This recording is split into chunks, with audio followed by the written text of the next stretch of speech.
Hello, all you trick-or-treaters. Welcome back to Horror Convos, a casual, relaxing, and occasionally funny podcast where we choose one horror topic per episode and discuss whatever media related to it that we want. Movies, series, books, video games, radio dramas, nothing is off limits here. I often have guests join in the conversation, and we hold regular polls for you to vote on the subjects of our Patreon-exclusive For the Fans episodes. If advertisements make you want to commit ritual sacrifice to an entity seemingly less than benevolent at best and overtly malicious at worst, then not to worry, you can listen to the full podcast ad-free on Patreon along with other exclusive content. Horror Convos is available to listen to on YouTube, Google Podcasts, and Apple Podcasts, so be sure to like, subscribe, and make that notification bell squeal like pigs so you never miss when our newest stuff is uploaded.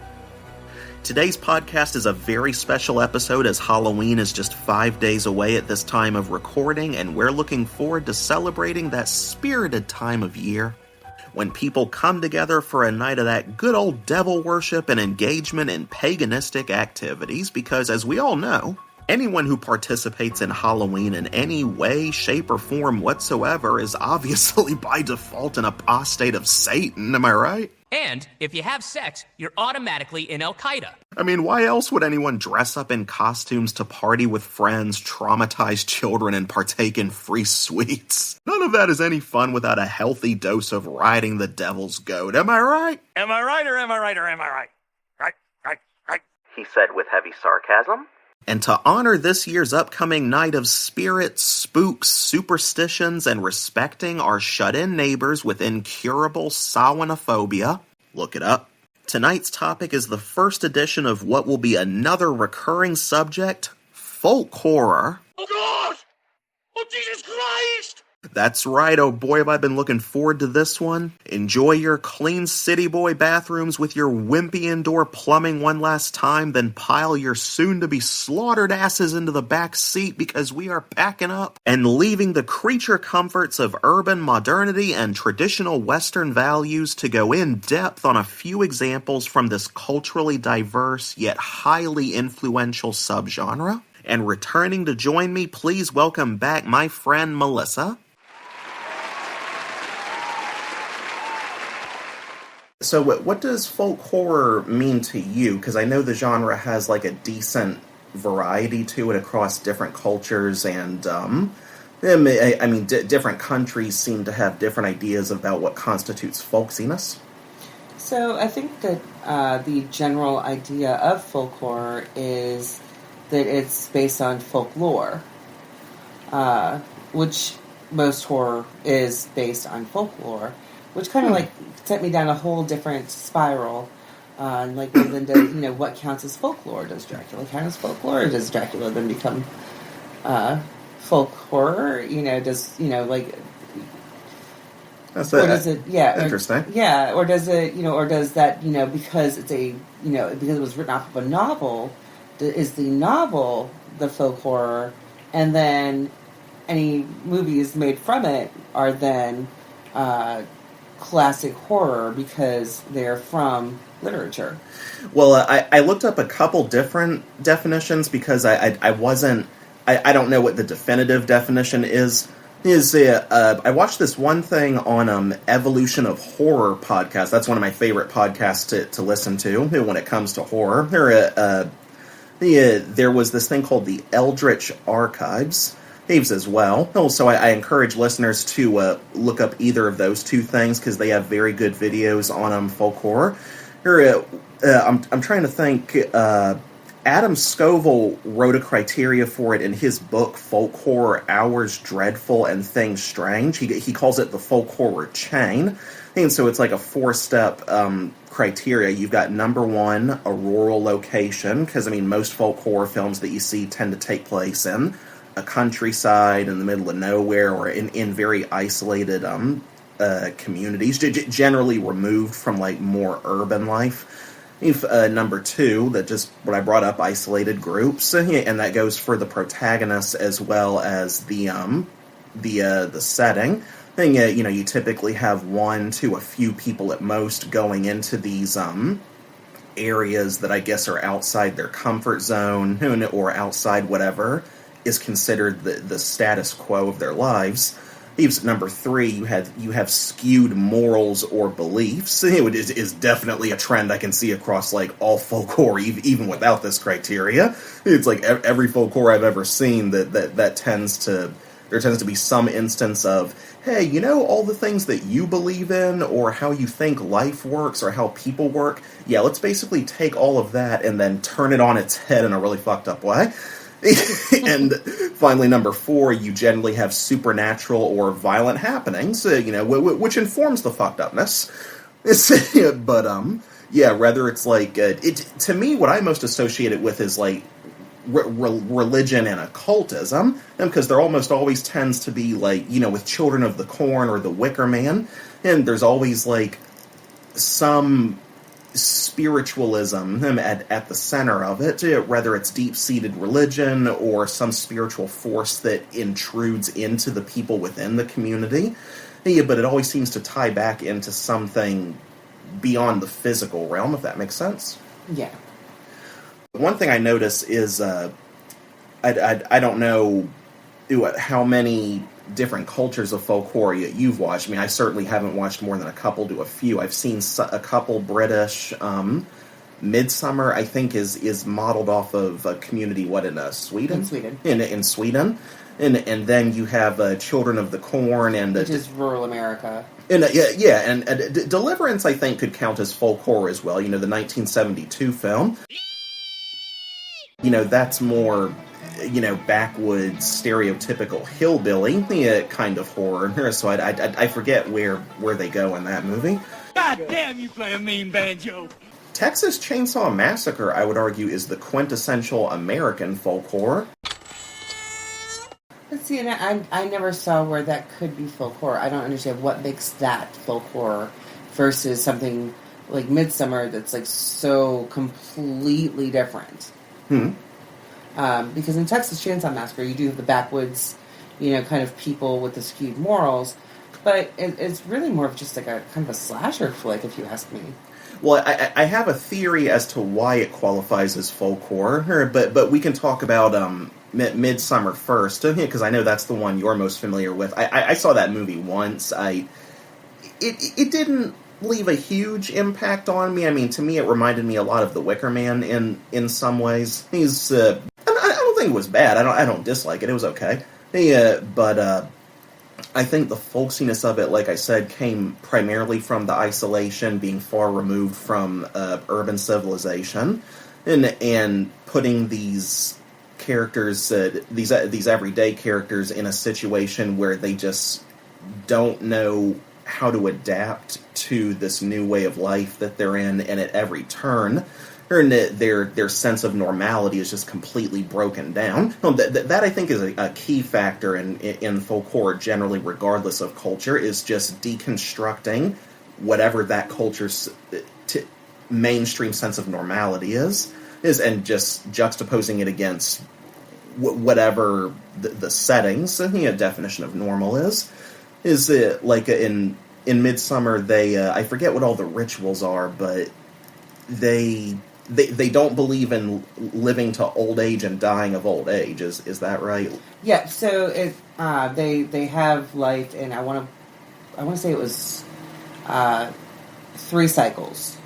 There was your childhood, which is like your infancy, through like I think like 18 or like early teens, and and then you have your age of exploration, and then you come back, and in your 3rd cycle, you kind of, it's like your twilight years, and it seems like they have like a dead stop at a certain age, and at that age, then you remove yourself and put yourself back into, I guess, the circle of life.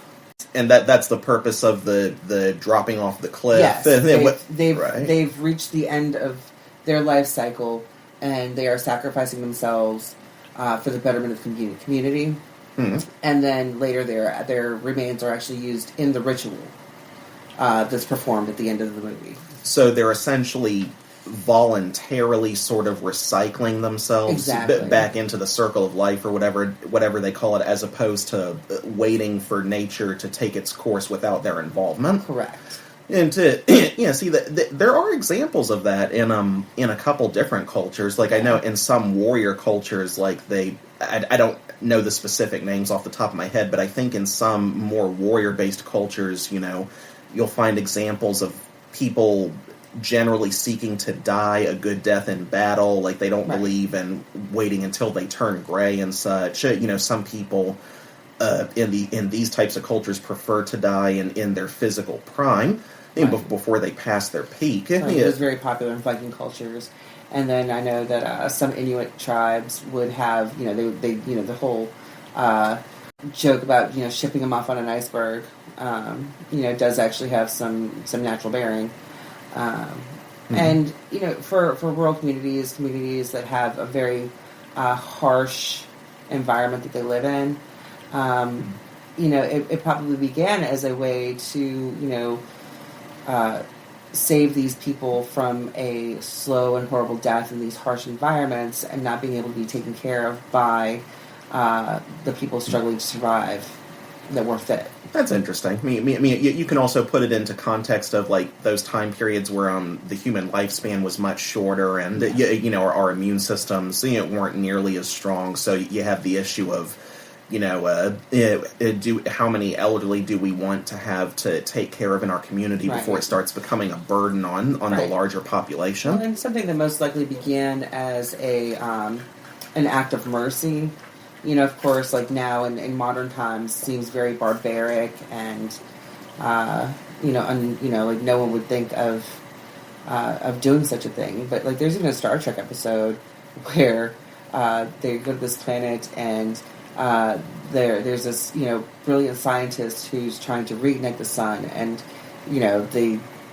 they cannot they will not get to this point in research without him, but he's reached to the end of his time, and they won't even accept his research anymore if he does not comply with this cultural end of your life deal that they have. And so it's an interesting concept that, like, again, I imagine that it began as an act of mercy, and then evolved to be a traditional thing and a cultural thing.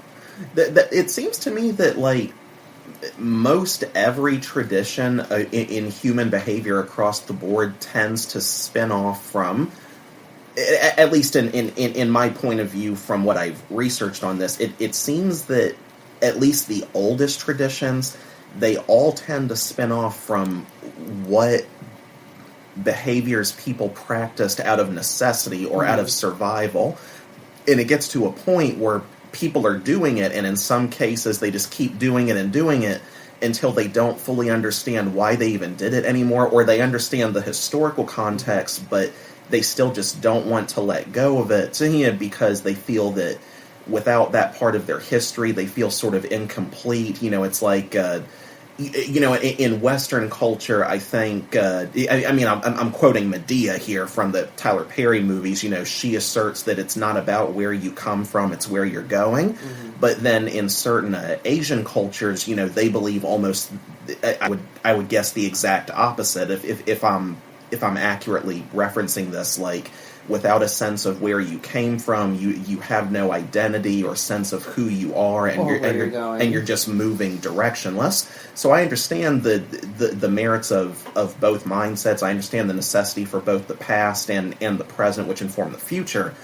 But in the case of folk horror, it seems you generally have characters that that either chose to restrict themselves to a specific time period or way of life that existed in the past, or you have these cases of communities that were left behind by progress, and they physically couldn't figure out how to adapt and adjust into modern times as things moved forward, because nobody helped them, or nobody came to their neck of the woods and told them, this is how things are done now, and tried to show them how to, just update a little bit to improve their own quality of life.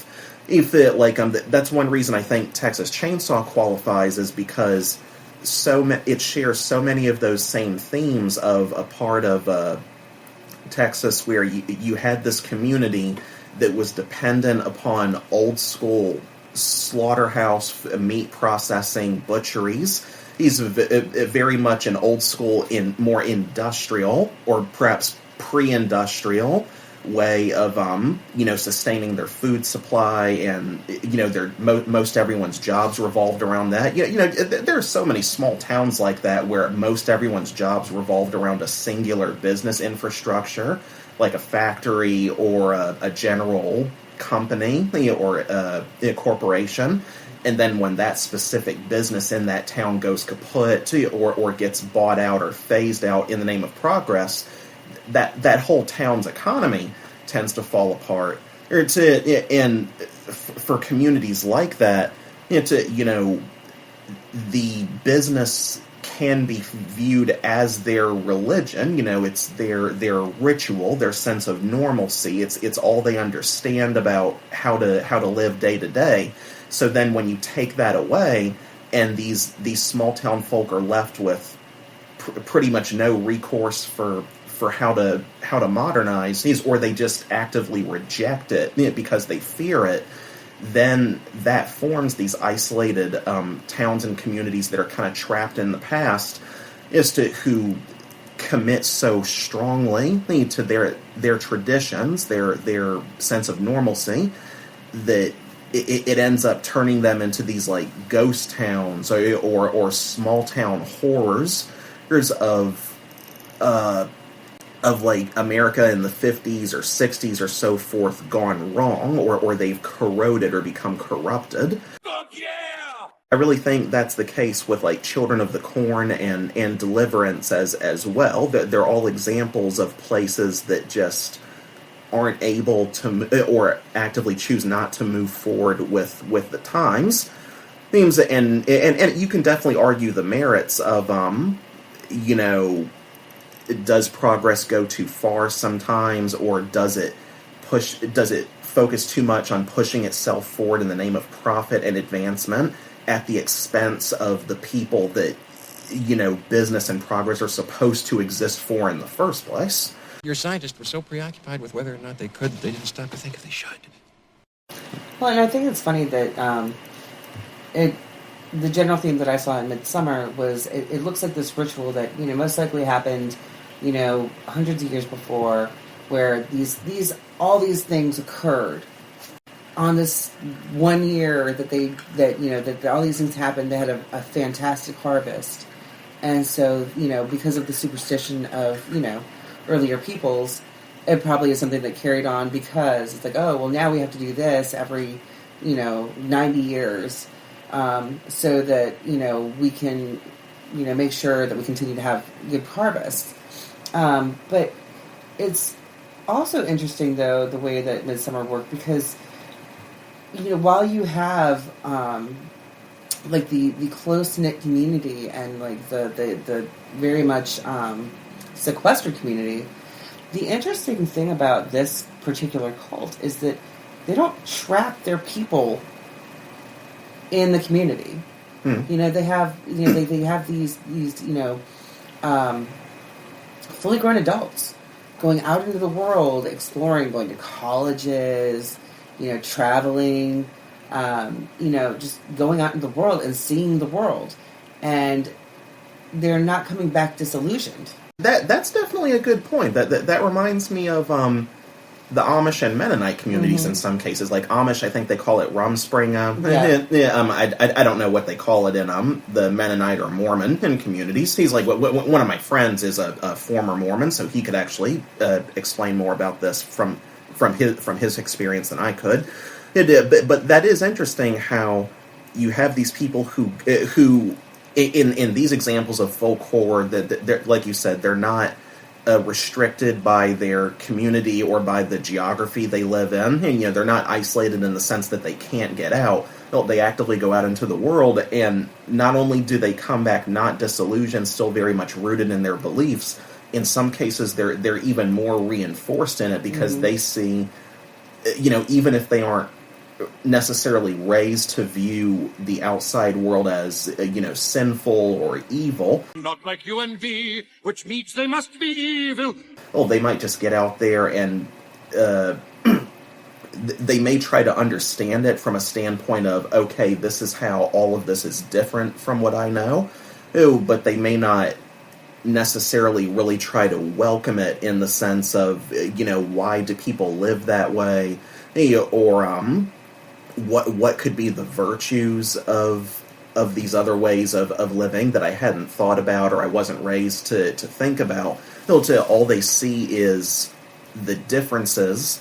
And so they come back like, man, I'm glad I wasn't a part of that. Now I'm even more committed to what I was in. Well, what's interesting is that the character that the American characters in Midsommar meet the Swedish character, he's actively bringing them, obviously, to be sacrificed. Mm-hmm. And then he specifically seems to focus in on Danny, who is, she's just had this massive loss. Yeah, Florence Pugh's character. Yes.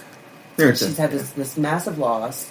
And he genuinely and truly, empathizes with her. Not just sympathizes, but empathizes with her. Mm-hmm. And, I think that's the snag with that cult, the snare, what is so drawing is because, and you see that's what's drawing Danny in the entire time. It's she's got this boyfriend and his friend, and they sympathize with her, but they don't ever really feel what she's feeling. Yeah, well, he wanted to break up with her at the start of the movie, but before that whole thing happened with her. He's just very dismissive of her in general. Yeah, he is very much a victim though in multiple ways as well. Only because he's kind of trapped in a situation where he doesn't want to hurt this person who's has suffered this horrible thing, but he doesn't want to be with her either. Well, they just don't have that mutual chemistry that they used to, or it's possible they never did. It sucks because I've been not in that situation, but I have been in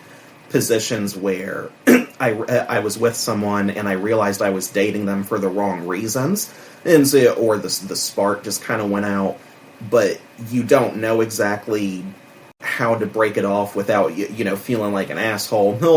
So it becomes this self-fulfilling cycle in both parties.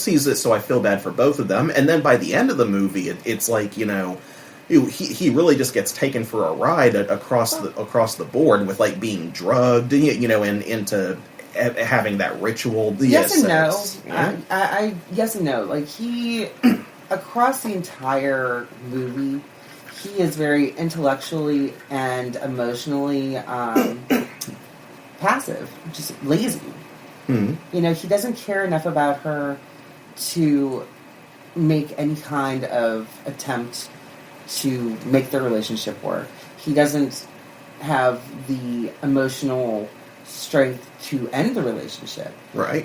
Even when it comes to his thesis, he decides that he's going to do the same thesis his friend is doing because they're already there and he wants to do it here. Honestly, the only victim I even saw in the movie, because he was so difficult to even feel any kind of empathy for. The only victim I even saw in the movie was the other couple that had been together, they were engaged, and they decided to leave. I forget which characters they were. Like I said, I saw this movie once. I haven't rewatched it since this, so I'm trying to. It was just the other couple that were there that were outsiders. I remember Danny. I remember the boyfriend, and I remember the one guy who it's like they're having that dinner scene, and Danny's boyfriend pulls that hair out that apparently one of the girls put in there as a way to signal that she's interested, and he's like, is that a fucking pube? This morning she made me eat the hair in her pie. No, it's not what you think. Stewie had some too. Stop punching me! Finally, some good fucking food. But it's like I remembered him And I remembered I don't know if that was him or a different guy, but there was the guy who ends up getting his face taken off, and you see one of the community members come back wearing his face later. Yep, and he wasn't even entirely innocent because he was, breaking into their buildings and, defiling their sacred books. Right. The other guy was very crass and, he was probably the next closest to a victim, but he was very crass and very uncaring. Mm-hmm. Even Danny herself, she's so passive about everything. She's just kind of accepting everything. And with the loss that she's experienced, most likely, that's just because she doesn't even know how to deal emotionally anymore. Like, she's been pushed off, and you can see her constantly trying to not be a burden on everyone, trying to, she's like, anytime she has her freakouts, she goes away. And you see that this community, which is probably why you can tell at the end of the movie she's converted. But the guy that she first meets, he's very empathetic. He's like, I'm so sorry to hear about your loss. I understand, how that feels. And, he's empathetic. And then, she goes to the community and, everyone she sees there, they're so empathetic. And even at the end, when she sees her boyfriend sleeping with the girl, and she's wailing, she, like, all the women, like, gather around her, and they are wailing, and you can tell that they truly are feeling her pain.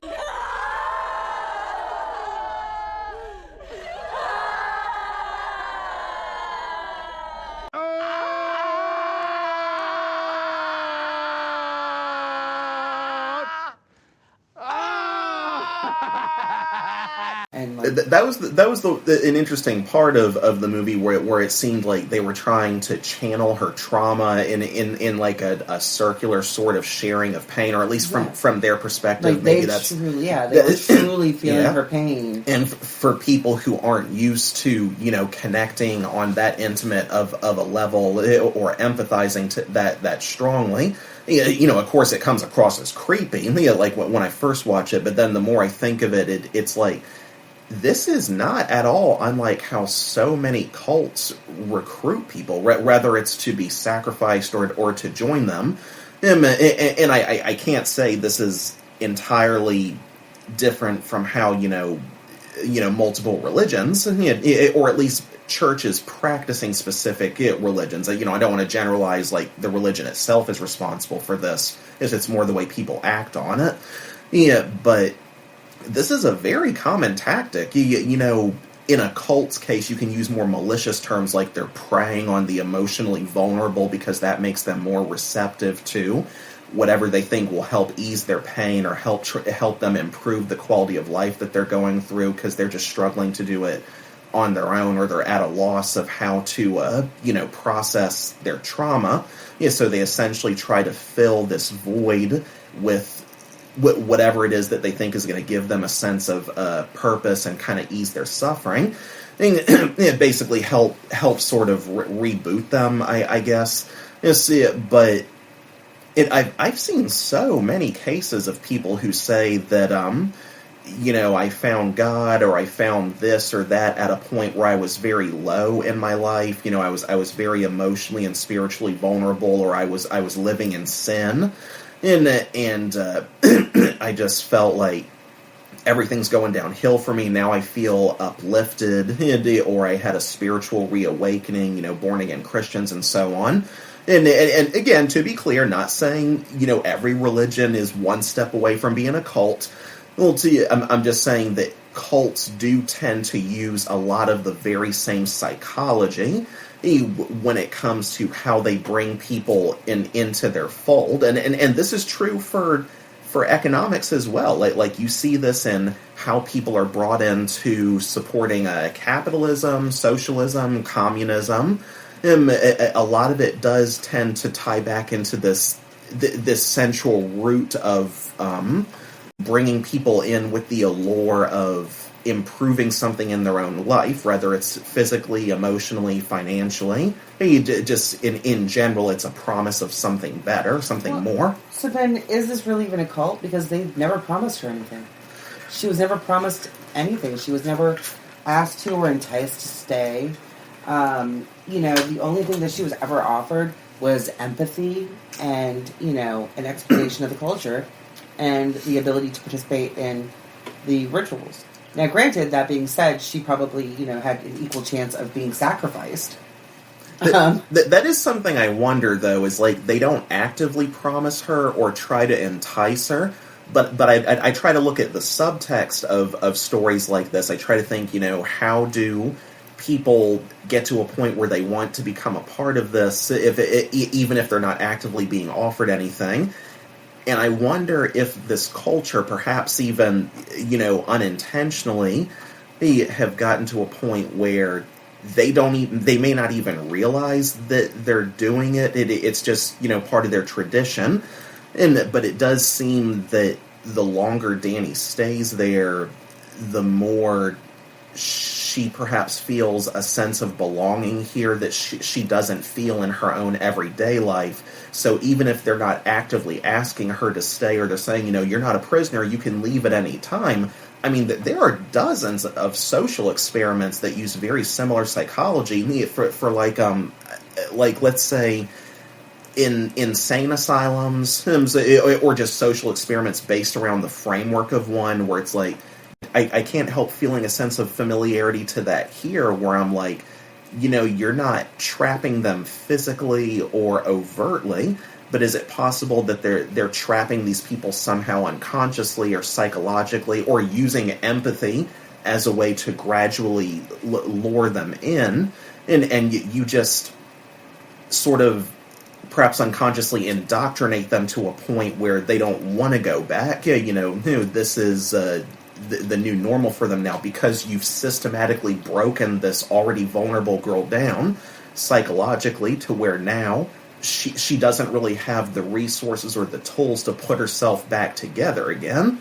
And it's difficult to explain, but I just, as soon as I got to the end of that film, I started thinking to myself, why didn't she leave, or why didn't these other people leave? And I try to put myself in their shoes, like, okay, what did they have to offer them? Again, even if they weren't actively enticing them, what did they get out of the experience that made them want to stay, when at every turn, over and over, they keep seeing how progressively more fucked up these people are, at least from their point of view. And honestly, I actually thought that that scene where the old people jumped off the cliff, I thought that would be like a breaking point for Danny, where she would demand to leave.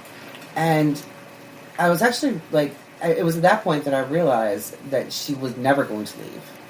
Mm-hmm. Because if that very graphic, very harsh death that she just witnessed, and her and all these people just witnessed, and the other couple freaked out, and that's when they wanted to go, and that was her opportunity to voice it, not be alone saying, this is not right, we have to go. But when she didn't freak out there, because it was interesting, because when the woman jumped and she immediately died, there was no wailing, there was no crying, there was no applause. It was just, that was what it was. But the old man jumped, and it wasn't him jumping, and it wasn't him, like the other people reacting. His wails of pain and anguish. Yeah, because he doesn't die right away. Right. They have to finish him with that hammer as a backup, I guess. Yeah, so when he survives the fall... Oh my God, this is worse! This is way worse! I love Bill Burr so much. And then he is wailing and moaning in pain. And then everyone else begins to wail and moan in pain. It's that empathy. It's that collective empathy. And I feel like that's, that's where she begins to feel like that not alone. Mm-hmm. Because that's all she's felt, is she's felt alone. Yeah. Because, we're social creatures. Human beings across whatever culture have this instinctive need to want to belong or to connect. So when you have this character who has had all the most important connections in her life severed at the beginning of the movie, mm-hmm. It's like, of course, bless her heart, she's going to be starved for, connection and a sense of, trying to fill up that loneliness. She's dragging around these phantoms or at least memories of her recently severed connections that, she herself has yet couldn't possibly be ready to let go of yet. And now she's not just physically but psychologically displaced, going on this trip that I would argue she didn't completely even want to go on. I don't know if she insisted on going just because it was the only sense of routine she had left. And I remember her friends talking about, is this really a good thing to bring her along? But I think the boyfriend is insistent about it or something. So, I've actually watched more recently. So he invited her, but none of them actually wanted her to go. Right. Except the guy from the village. He was very excited for her to go. And I believe that he genuinely was. Because I think that, because of him, the way that he came from this culture of empathy, and seeing her so starved for any kind of connection. It's like she's emotionally numb, or just in a state of perpetual negativity, and he's trying to stimulate her with some positivity again. So and I don't think it was any kind, as odd as it is, I don't think that, for her at the very least, I don't think that it was any kind of manipulation, or I think that, coming from a community that has true empathy, and seeing such a vulnerable person so starve, I imagine he would be very interested in making sure that this human being, was receiving some kind of empathy, because he'd been in the conversations where he knew that the boyfriend wanted to dump her and none of the friends liked her. Just seeing that this other human being suffering as an empathetic creature, I think that he did need for her to come with. See, that's an interesting point. I wonder, is this story, at least in Midsommar's case, an instance of, I wouldn't call it accidental manipulation, because manipulation as a word to me kind of inherently implies some form of intent. I don't know that you can accidentally manipulate anyone or anything, except in the sense of, if you, I don't know, step on a twig without realizing it was there. I guess in a sense you're manipulating that twig's physical matter with your foot, but I guess this would be a sense of the person from the community, the Swedish guy, he genuinely believes what he's doing is good. He's not trying to be malicious in any manner, but regardless of the character's intent, this still ends up bringing about, from the audience's point of view, very negative results for all the outsiders involved, be it death, sacrifice, or just generally being in a worse place than they started, except I guess you could argue in some sense Danny is in a better place than when she started, but at what cost? And is she really even the same person anymore, or did the character that we knew up until the ending die along with her friends, and now she's simply replaced herself with this new reborn person who completely dissociates from the life that she knew? There's a lot of subjectivity to it, where you can argue what is positive and what is negative. She's finally moved on. You could infer from the loss of her family, and she has this new family now, but is it really good for her? Is she going to end up doing to future outsiders who might come here exactly what was done to her friends? Is she embracing the brutality along with the empathy?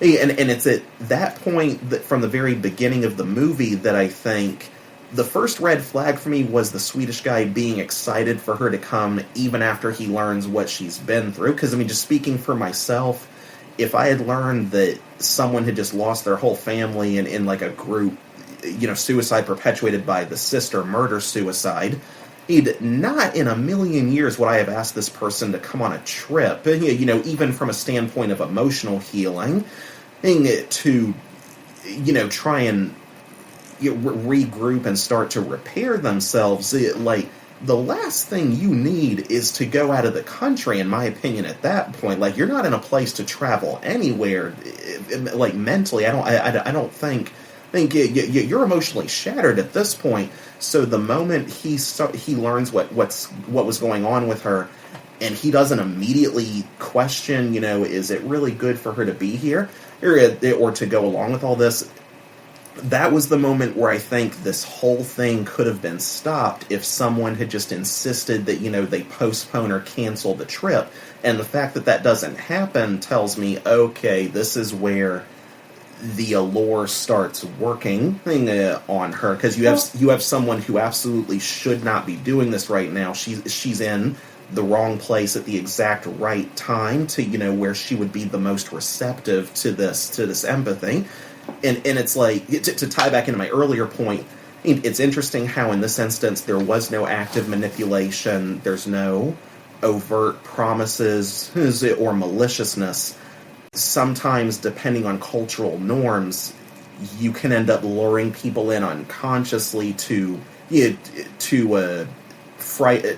violent results in the end anyway, and not even realize that you're doing it. And in some ways, that's actually scarier than a cult that knows what they're doing and they're actively trying to play on you. It's like, what's more dangerous, an anglerfish that knows what its lure does, or an anglerfish that is so successful and it doesn't even know why? It's just a creature of habit.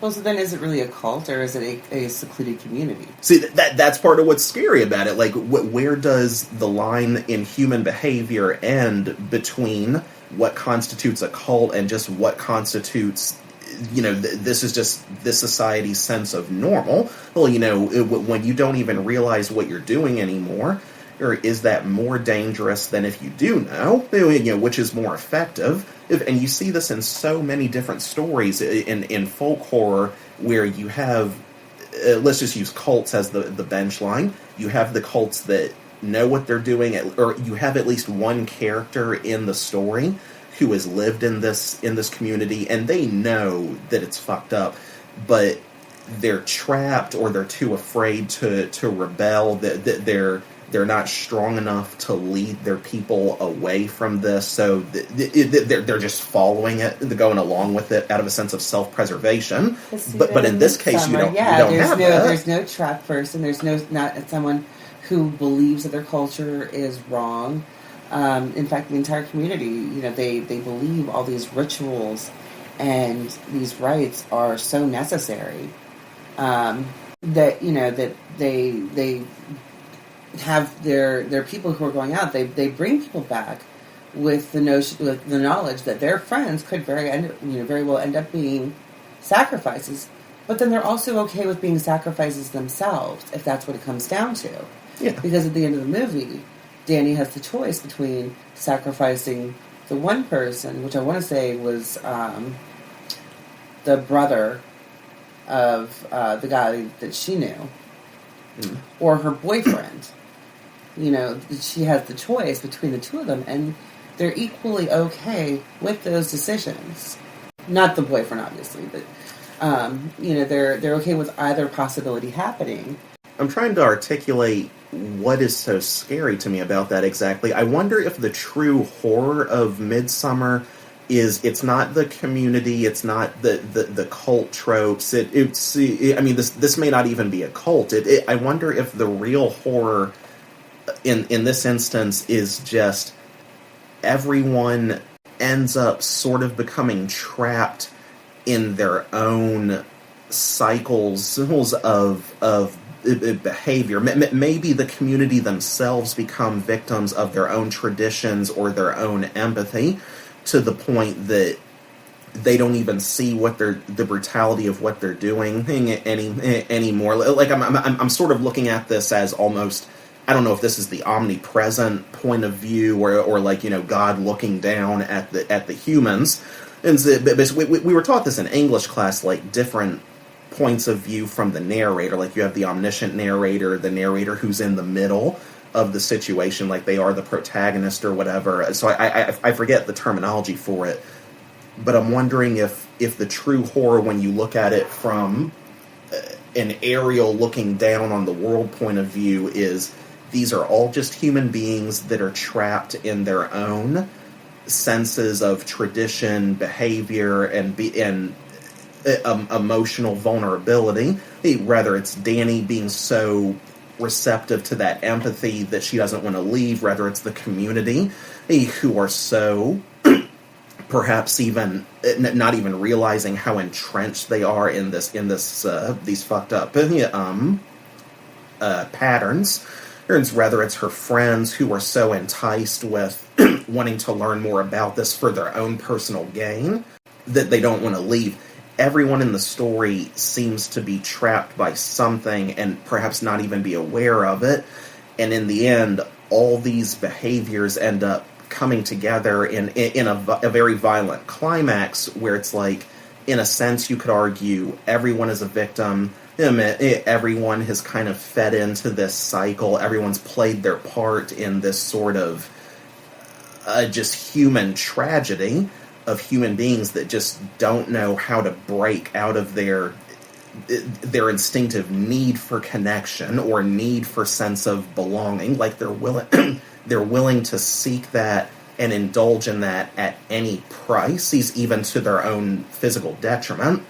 And it's just it's really fascinating to me, whether it's Midsommar, Children of the Corn, Texas Chainsaw, whatever. It's really, all these stories are really about how human beings can become victims of their own base natures in ways that they're not always consciously aware of. And you see, it's really this fascinating psychological character study of just how we can become victims of our own instincts and behavioral norms and need to connect to where it ends up kind of turning on us in horrific results. Also, and it really shows you the dark side of how even something as pure, and normally we hype it up as such a virtue as empathy.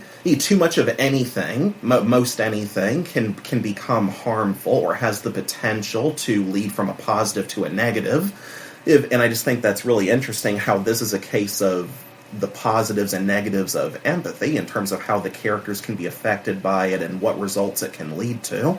Well, and it's interesting because, when you look at the actions, the direct actions of everyone in the movie, the people who behave the most terribly to each other and are the outsiders. Yes. And so I think that's why it's so easy to see why Danny wants to convert.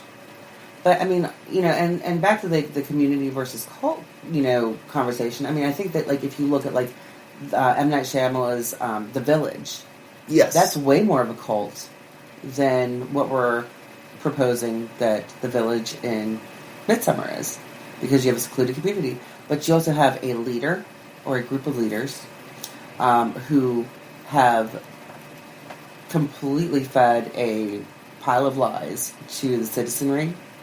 And even though the citizenry are their children, it's still a close-knit community, controlled by fear, locked into this one village with a set of traditions. And no matter how noble the original intent was, the community is still technically a cult. Yeah, we talked about that last time, intent versus impact, exactly. Or how the best laid plans, thoughts, and words can be... I talked to your husband, Tony, about this before, and there are cases where, there are instances where words can have far wider reaching impacts than actions, and vice versa. Like Tony described it as... which do you think was more impactful, the words of Martin Luther King or the swipe of a tiger's claw on an animal that it's hunting? And my initial response was, am I the animal? Am I the antelope in this scenario? Because of course it becomes a question of, well, are words going to matter to me as much compared to, holy shit, my arm's just been sliced open? Of course that pain's probably going to impact me a little more in the moment. But you think about long-term impact as opposed to short-term, and in the case of The Village, in the short term, maybe this isolated experiment that they put together did improve their sense of, community, raising their children to not be corroded by what they viewed as the negatives of modern society. Because I've seen this, I've listened to so many different versions of this debate, how whether modern society was a mistake or not, because, cities get bigger, populations get larger, people get progressively more spread out, or in some cases too crowded together. Some places don't have the resources because of population control for everyone to take care of each other. So people become much more fixated on themselves, like survival of the fittest. Or in the case of technology, like with social media, you have people we have the tools to connect to each other around the world more easily than ever. And yet, in many ways, we're more divided and socially starved than ever before because we're chronically online. We don't connect in the way that our species was actually meant to in the real world, a little bit, which has diluted our sense of, ethics and social skills. So you really get a sense, in the case of the village, of it was a good idea in theory, like the intent was almost rock solid, but in the long-term impact, it's probably their methodology and trying to roll through fear is where they went wrong. Like in the case of Midsommar, they're not rolling through fear. They're generally fulfilled with their way of life. And everyone who was immersed in that culture didn't seem to feel in danger being there. But then you have the village where the whole crux of what's keeping people from leaving is, monsters in the woods come out at night. Right. So it really becomes a question of what is the best way to maintain a sense of community without it leading to negative impacts, be they physical, psychological, or sociological, or spiritual, on the people involved in the long run. And it's almost a case of a community of birds where birds are supposed to, leave the nest at some point. But you have the original birds, the parents, who want to keep the nest all together to the point that they start telling them boogeyman stories of like predator birds that'll kill you and eat you. So it's almost like and it's not just it isn't even just that they say, oh, don't go out in the woods, or don't go looking. But like they perpetuate the lie by having people walk around in the costume, run and hide because the monsters are coming. It's not just it's that perpetuation of fear that I think makes it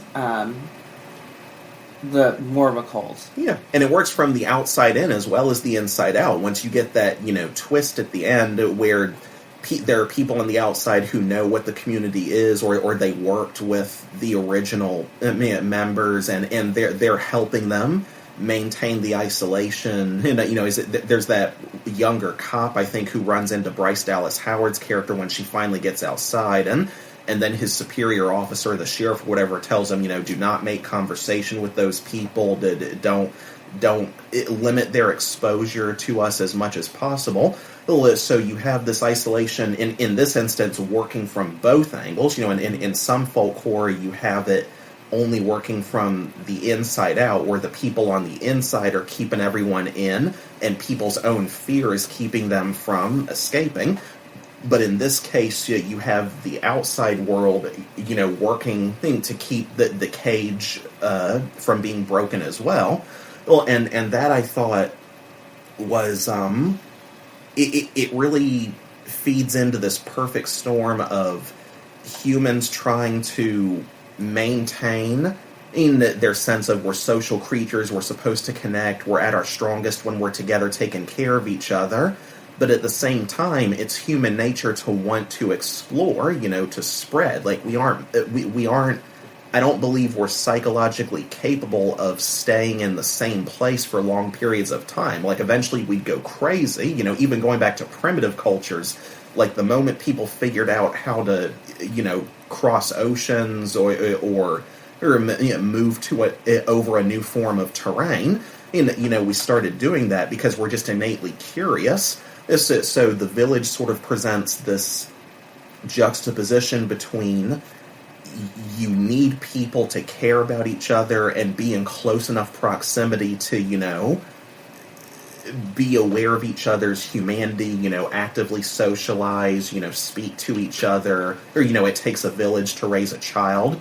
So you believe, so that's good, but then you also have the danger of if you let people spread out too much, then they'll stop connecting, they'll lose that sense of community, and individually they may not be able to thrive or prosper as well, and unless they find the means to start communities of their own. So it almost becomes a philosophical question of what is the right way for human beings to thrive? Is it in small pocketed communities? Is it that keep a healthy space from each other? Or is it by spreading and perpetuating to prosper as much as we can? And it shows. You see the danger of excess from both extremes, I suppose. If I can try to, I guess that's the best way to put it. Like, all folk horror is essentially a cautionary tale about the danger of extremes within human behavior, be they conscious or unconscious. Well, then I guess it's really just I guess you can classify horror as where the people are the monsters. So if even in cases where they don't realize it, yeah. And that's sort of the tragic irony is how our own base nature and behaviors can make us into the villains, or at least the antagonists, not necessarily villains of our own story, or we become our own worst obstacles. Because you see that in the both Wicker Man and Texas Chainsaw as well. These people are aware that there are other ways they could be living. Like, they're not so isolated that they aren't, privy to events in the outer world. They're very selective about how much information they take in and what they interpret from it. It's like in the Wicker Man's case, particularly in the 2006 remake, because I saw that before the original. Well, I know people love to, laugh at Nicolas Cage in that movie, but that remake genuinely scared me. Like, you take Nicolas Cage out of the equation, the idea of these people who, they send their agents out into the world to, form relationships with people and lure them back to their Summer's Isle, and eventually set them up to be sacrificed, all because they believe that this sacrifice will bring their harvest back, or in the remake's case, I think it's the honey from the bees. I forget what their crop was in the original toward that end, but that's a real sense of one way of life, or one set of traditions actively intruding upon, or from a biological point of view, you could think of it almost like a virus attacking another organism, or a parasite, and the organism being fed upon or having little bits of it taken away by this other organism. It may not be aware of it. It almost reminds me of the principle of sleeper agents. Like, so many people were terrified of, during the Russian sleeper agents. Yeah, during the Red Scare, and that breeding of mistrust, the easiest way for any empire to fall apart from the inside, which historically is much more difficult, if not near impossible, to rebuild from. Look at Rome. Was if you can't trust people within your own borders, and I get that the village was trying to avoid that as well, like keep that trust at any cost, even if it means scaring people into having to depend on each other. Mm-hmm. But then in the case of Wicker Man or Texas Chainsaw, you have people who are weaponizing trust as opposed to mistrust. Nick Cage's character falls in love with this woman who knew from day one what was going to happen to him. She had a child with him, and you see this look of conflict in her throughout the story, especially at the end when Nick Cage is burning in the statue, and she has this moment of, oh my God, what have I done? And why are we still living like this? And her daughter runs back to her, she lights the fire that kills her father. Or that's the saddest part of it. And she's like, did I do good, Mommy? Did I do everything right? And in that moment, her mother just feels completely at a loss as to what to do. If I leave this way of life, I'm going to have nothing. How do I raise this child on my own? So I think in that moment, everyone else in the Wicker Man seems to be completely convinced that they're doing the right thing. And she's the one case of a character who ends up being locked into this way of life by fear, or she probably views it as like a crisis of faith or whatever, because that's so interesting to me how at any time in almost any religion and any culture, we breed this sense of don't question and blindly follow, or think critically but not too critically. You can ask questions about the rules, the rhetoric, the belief system, or what have you, just not enough that it actually challenges us. And there's a very fine line between showing that you have a capacity for critical thinking versus making yourself into a threat to this way of life. And if you're the character in that scenario who realizes, oh my god, this is really fucked up, how you respond to that can lead to really terrifying results in the long run. And so you got to be real careful about how you navigate that. It's almost like you're the scalpel in the operation game, and you just realized what the game is that you're in.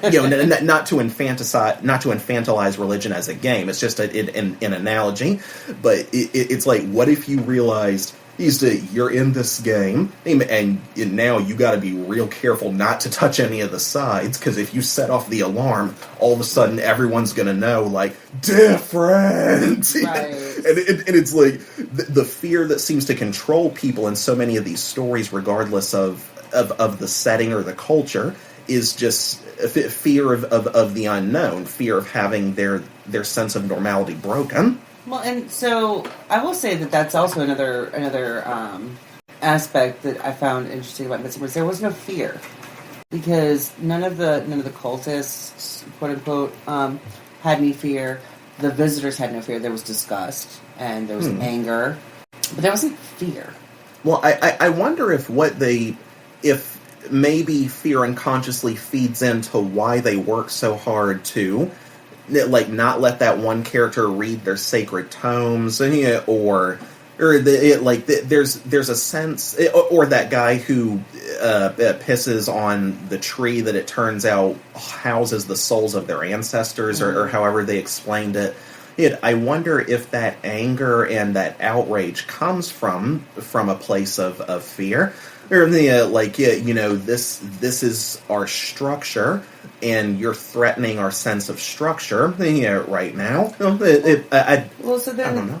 Then is it, let's say that someone comes in and goes into a mosque and, takes a piss on the holy book. Mm-hmm.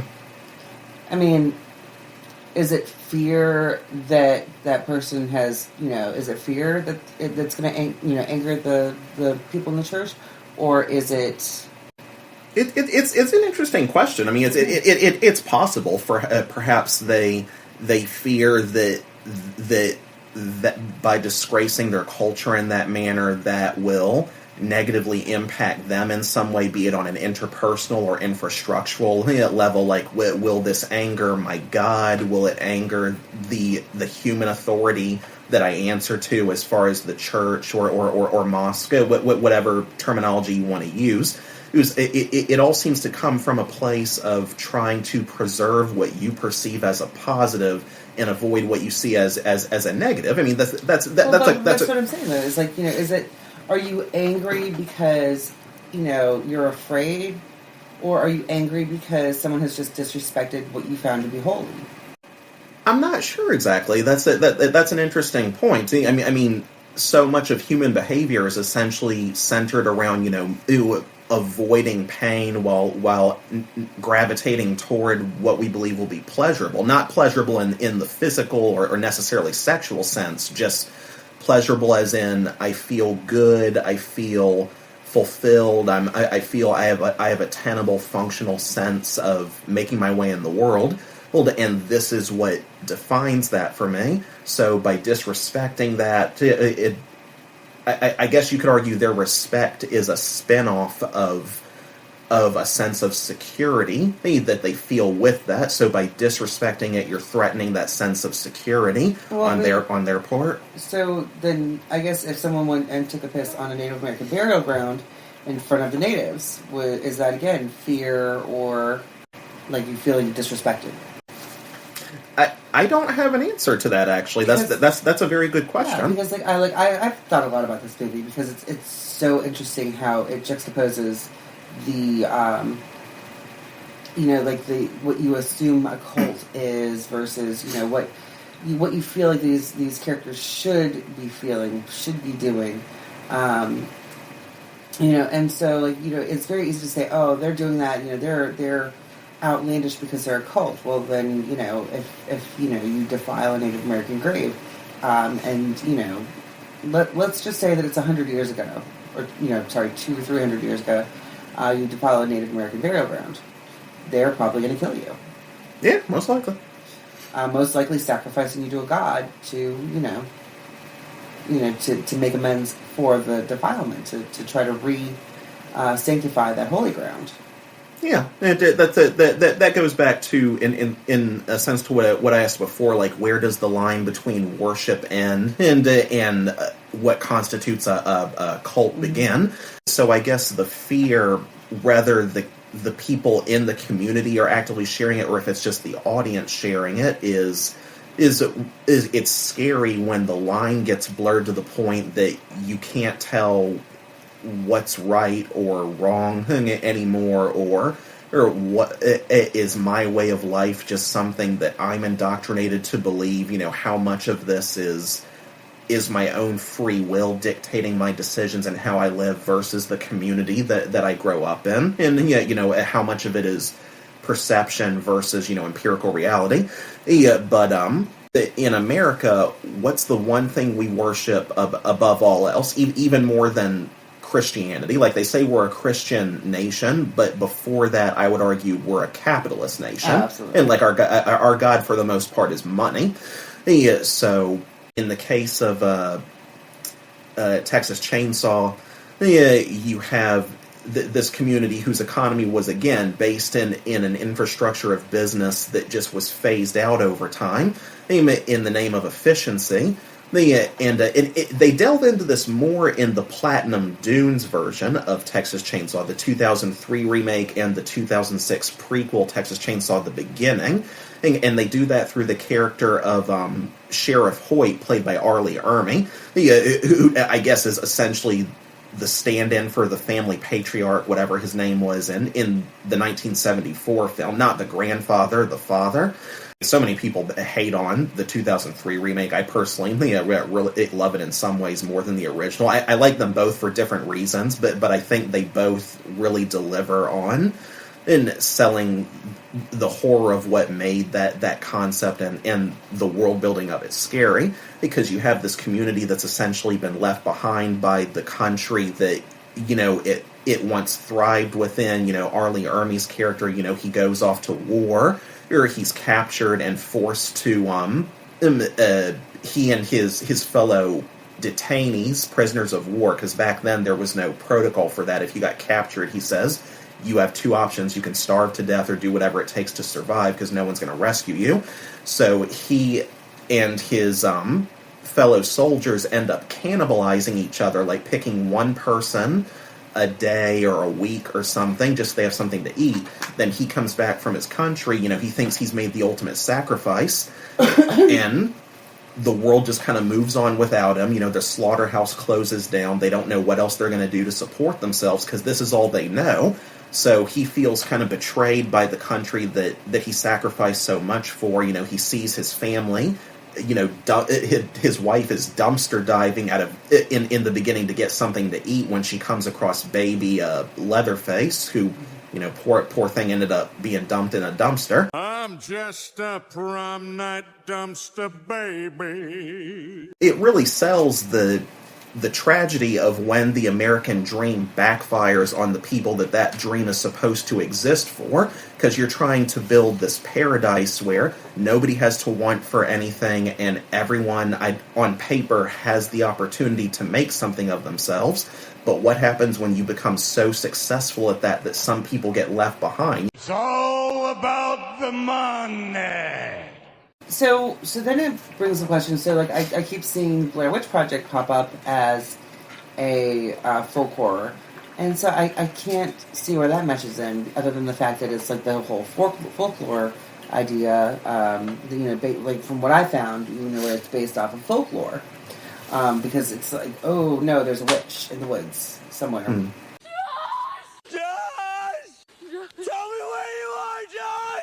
And there's that fear of the unknown again, like, was it really a witch? Was it just people messing with them in the woods? How do you explain the stuff that happened to them? Like, people, I remember when the Blair Witch Project first came out, people were theorizing for years after that movie came out, like, is it a commentary on how small-town rural communities sometimes make their own monsters, and they end up worshipping these monsters or these folklores, these local legends, or they define their communities by it to the point that they will actively go out and scare people or even kill people that get too close to discovering the truth because they want to preserve that folklore, or they see it as a spin-off of their culture. Now you have these people coming in, doing a documentary about it, and they just feel sort of potentially disrespected or intruded upon, and by these people trying to essentially, myth bust something that's been a part of their history for so long. Like when Ichabod Crane goes to Sleepy Hollow and he starts, in some versions of the story, he goes, like in the Johnny Depp version,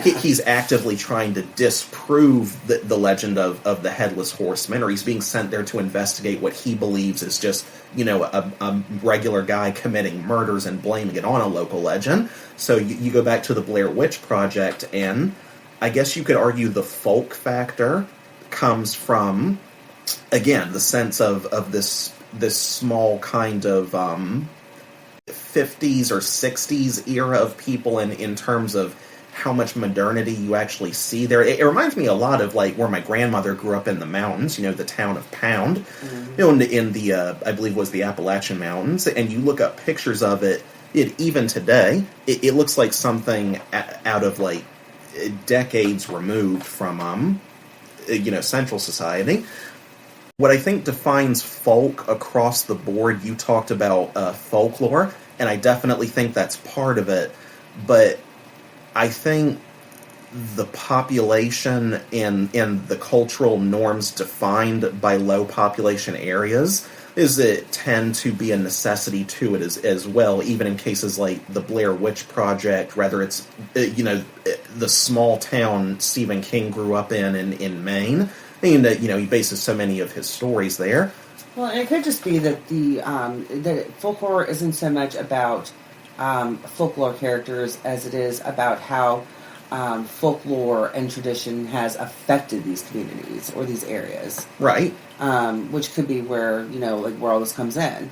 But that being said, again, I other than the fact that it's a secluded community and, street values, it's not really a folklore thing with Texas Chainsaw. If you look at it from a standpoint of American and the way of life, as opposed to most folk horror, which is British or in some cases I think Scottish, generally more European. And I think if you look at it from a standpoint of Western values and how those can shape a community as well as simultaneously limiting it, which can cause these things that's to where I'm getting fester. caught up, is that you're saying that the Americana, like the American dream, is kind of the folklore in Texas Chainsaw Massacre, like the whole, TV in every house, the ideas and ideals. The sense of the nuclear family that, right. people clung to or felt had to be restored after World War II. And then by the time of Vietnam, and, you had so many children either leaving to being forced to go off to fight a war that shouldn't have been fought in the first place.